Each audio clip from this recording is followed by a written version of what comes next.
শুভ সকাল বন্ধুদের, তোমরা সবাই কেমন আছো? আশা করি সবাই ভালো আছো। আমি আজকে ব্লগটা শুরু করছি রান্নাঘর থেকে। অবশ্য আমি মাঝে মধ্যে রান্নাঘর থেকেই ব্লগটা বেশিরভাগ করি। তো এখন বাজছে বেলা 12টা পার হয়ে গেছে। স্নান পুজো দেওয়া কমপ্লিট আমার। ছোটো বাবু ঘুমিয়েছে, বড় বাবু স্কুলে গেছে। এই ফাঁকে আমি রান্নাঘরে চলে এসেছি, রান্নাটা সেরে নিই। তো দেখো, দেখতেই পাচ্ছ আমার কি অবস্থা, ঘেমে গেছি পুরো। স্নান করার পরেও মানে এত গরম পড়েছে, আর উনানে যেহেতু রান্না করেছি, আর সকালবেলা এত ব্যস্ত থাকি, তোমাদের দেখানো হয় না কি করি।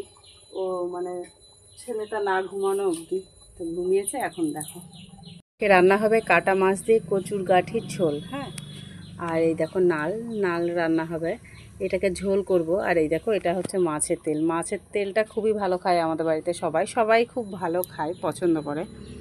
দেখতে পাচ্ছ অনেক কিছু রান্না হবে। আর আলুটা করেছি রাতের জন্য, একটু ডিমের ঝোল করে রাখবো। মাছের ঝোল রাতে খেতে চায় না, আমার ছেলে খেতে চায় না, আমারও ভালো লাগে না অতটা। কালকে ছিল বিপত্তারিণী পুজো, আমি বিপত্তারিণী ব্রত করেছিলাম। তারপর দেখো ভাত খাওয়া হয়নি আজকে, এখনও খাইনি। সকালেও রুটি করেছিলাম, রুটি খাওয়া হয়েছে, রুটি আর ডিমের অমলেট করেছিলাম। যাই হোক, এখন রান্নাটা সেরে নিই, পরে আবার দেখা হচ্ছে। রান্না সেরে নিই, তারপর দেখাচ্ছি কি কি রান্না করেছি, দেখতে থাকো। শুভ দুপুর সবাইকে। এখন বাজছে 2:30। তো দেখো আমার তো রান্না বান্না হয়ে গেছে। এখন ছেলেকে কোলে নিয়ে আছি, ও আমার অর্ধেক রান্না করতে করতে উঠে গেছে, ওর খাবার এখনো হয়নি। তো যাই হোক, এখন সবাইকে খেতে দিয়ে দেবে, মাও দিয়ে দেবে খেতে। আমি ছেলেকে নিয়ে আছি, তো ওর জন্য এখন খাবার রান্না করব। আর তোমাদের দেখাচ্ছি কি কি রান্না করেছি। দেখো আমাকে তো পাগলের মতন লাগছে,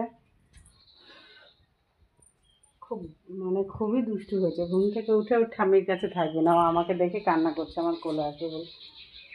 তো দেখো তোমাদের দেখাচ্ছি কী কী রান্না করেছি। তো দেখো রান্না করে সব খাবার ঘরে নিয়ে চলে এসেছি। এটাও একটা মানে বাড়তি কাজ, যেহেতু বাবু এই ঘরে থাকে আর এখন আমি একা আছি, রান্না বান্না করে খাওয়া দাওয়া এই ঘরেই করতে হচ্ছে। ছেলেকে কোলে নিয়ে ভিডিওটা করছি, এর জন্য একটু নড়াচড়া হবে। তো দেখো এই দেখো, এটা সেই মাছের তেলটা ভাজা হয়েছে।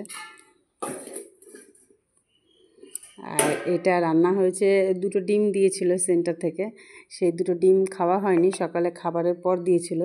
আলু দিয়ে ডিম দিয়ে একটু মাখা মাখা করে রান্না করেছি রাতের জন্য। হ্যাঁ, হিসাব করে চলতে হয়, মেয়ে ছেলের বুদ্ধি করে কাজ করলে নিজের কাজটা কম। রাতে আবার কিছু করব, ছোট বাচ্চা নিয়ে করা সম্ভব হয় না। আর এই দেখো, এটা একদম নতুন জিনিস, এবছর প্রথম খাচ্ছি। মাছ দিয়ে নাল রান্না করেছি, অনেকে শাপলা বলে থাকো।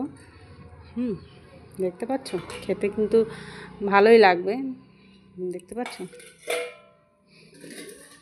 আর এই দেখো, এটা হচ্ছে গাঠি কচু দিয়ে মাছ রান্না করেছি, কাটা মাছ। তো আমি এখন দেখাতে পাচ্ছি না কোলে। দেখো এটা গাঠি কচু দিয়ে মাছ, তো তখন কেটে গেল নড়াচড়া লেগে। ব্যাস এই হয়েছে রান্না। তো এখন কখন খাওয়া দাওয়া হবে জানি না, তার মধ্যে ছেলের খাবারটা করে নেবো, তোমাদের খাবার করার সময় দেখাচ্ছি। তো দেখো ছেলেকে ডাইনিংয়ে বসিয়ে দিয়েছি, আর আমি এখন ওর জন্য করব খাবার।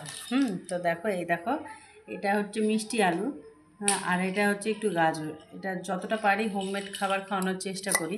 আর দেখো এটা হচ্ছে বাড়িতে করা চালের গুঁড়ো, তারাও ভালো করে দেখাচ্ছি। তো দেখতে পাচ্ছ এই দেখো চালের গুঁড়ো আছে এখানে, আর এটা গাজর আর একটু মিষ্টি আলু, এটাকে গ্রেট করে দিয়ে খিচুড়ির মতন রান্না করে খাওয়াবো। এত ব্যস্ততার মধ্যেও চেষ্টা করি যাতে ওর খেয়াল পুরোপুরিভাবে রাখতে পারি, আর যতটা পারি হোমমেড খাবার খাওয়ানোর চেষ্টা করি। বাইরে প্যাকেজিং খাবার খায়, ও স্যারলাক্স খায়, কিন্তু সেটা খুবই কম খাওয়ায়, রাতের বেলায় খাওয়ায়। বাদবাকি আমি হোমমেড খাবার খাওয়ানোর চেষ্টা করি। তো এটা ছিল দুপুরের মেনু, তোমাদেরকে একসময় সকালেরটা রাতেরটা শেয়ার করব।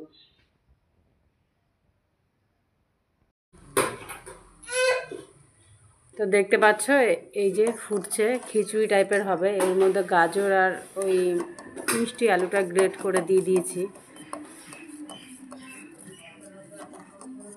অনেকটা গাঢ় হবে।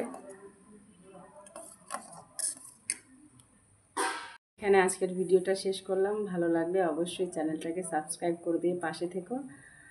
যারা নতুন আছো অবশ্যই চ্যানেলটাকে সাবস্ক্রাইব করো, আর পুরনো বন্ধুরা তো আমার পাশে আছোই। ভালো থেকো, সুস্থ থেকো, টাটা। পরে আবার দেখা হচ্ছে অন্য একটা ভিডিওয়ে।